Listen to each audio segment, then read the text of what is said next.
Look, I'm not trying to cocksblock George Clooney from an Oscar. See what I did there? Cocksblock, coxswain. But the timing of the movie seemed like bad luck. Maybe this was a non-issue. But did George pick up on the chatter about rowing culture and controversy when he came to Seattle? Did he hear any of the serious conversations in England? Did he visit the Motley Cut, used as the Husky racecourse, and read what the crews painted on the walls? Or maybe it's more subtle. In my imagination, he is at a party at the Henley Regatta. There's a beautiful, impeccably dressed older woman that makes an inappropriate wry remark about an old boat club's secret homoerotic rituals. And that makes him pause. For just a half second, he loses and regains the twinkle in his eyes, then goes off to find a cigar and a comfy leather chair, a nice tequila.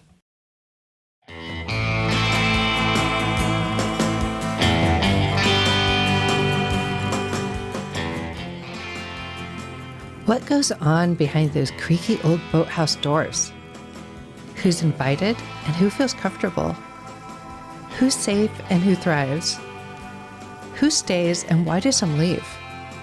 And why do rowers do some of the weird things they do? Let's talk about rowing culture.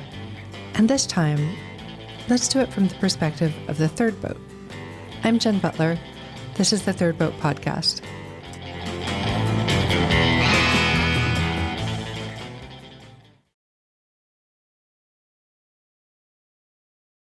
Before we talk about George and our rowing culture mysteries, we'll have to put this in context. I'm going to have to tell you a bit about Seattle and myself. I'm old Seattle. It's a thing. I am the fourth generation in my larger family that has lived in Seattle. This might not be a long time for our British listeners. It's certainly not a long family history for descendants of some of the native tribes. But in general, it's a long time in this boom and bust town of Seattle. And if you've lived here most of your life, Seattle is a small town. I'm a Gen X mom of two teenagers. My husband and I have been together for over 20 years, and boats were a big part of our early romance. He also loves boats, but mostly for fishing, shrimping, and crabbing. I attended public school, and I learned to row at the University of Washington. I rowed there for 2 years, then for a year at the University of Aberdeen in Scotland. I also rowed for a summer in Dublin and putzed around a few local clubs in Seattle in my 20s. Now my knees ache, and sometimes my hip locks up. I own 2 fat rowing shells, an Alden and a Pocock, named Aldi and Poke. These days, they are more for my kids and their friends.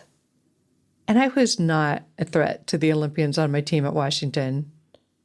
I was an average rower, and I made the third boat at best.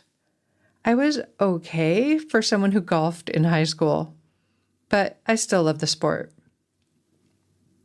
In other words, I'm the last person who should have a podcast about rowing, and I'm not comfortable with some of the questions I'm asking.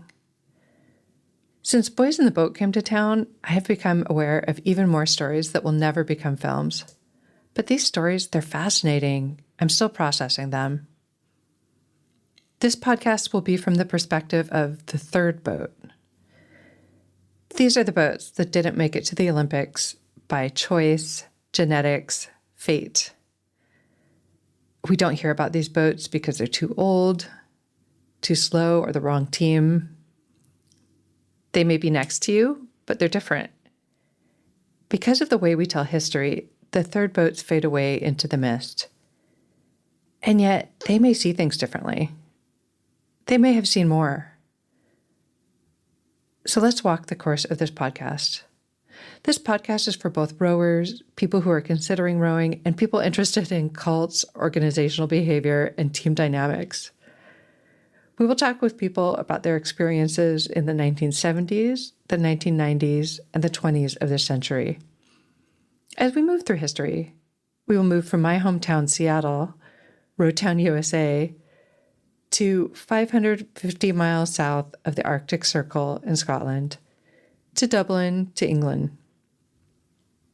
The doors of these boathouses we are going to open may have creaks, or the doors open easily with the push of a button. Some may not open to us at all. They're important because the stories of these boathouses may have the keys that some of us are looking for.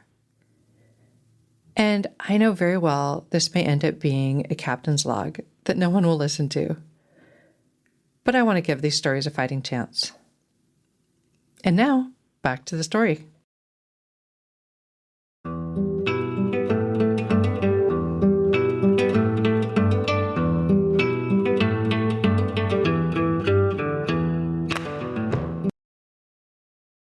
I do wonder if George saw what I saw when he came to Seattle.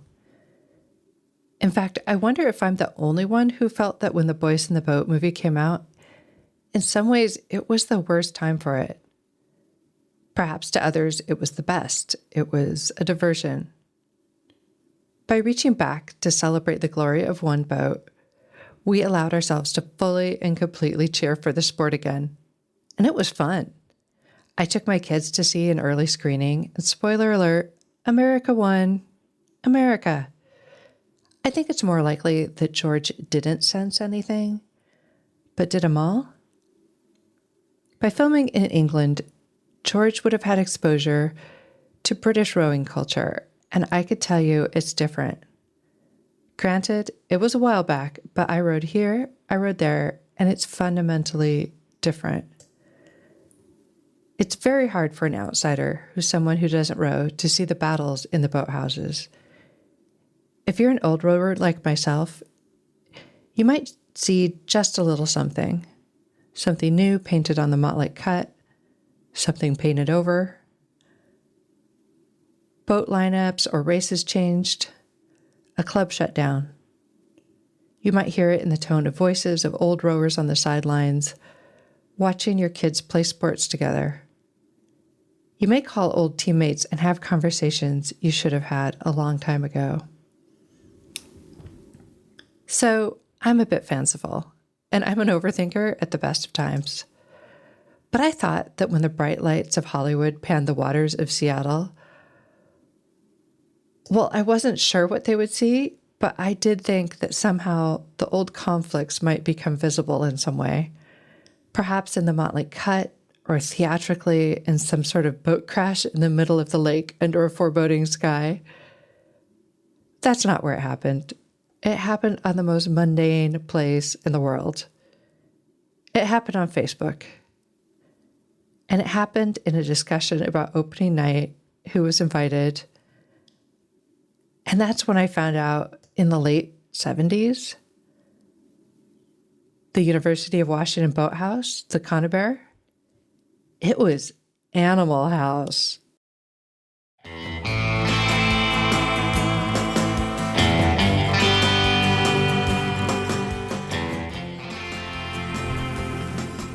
Thank you for listening. This is the Third Boat Podcast, and I'm Jen Butler.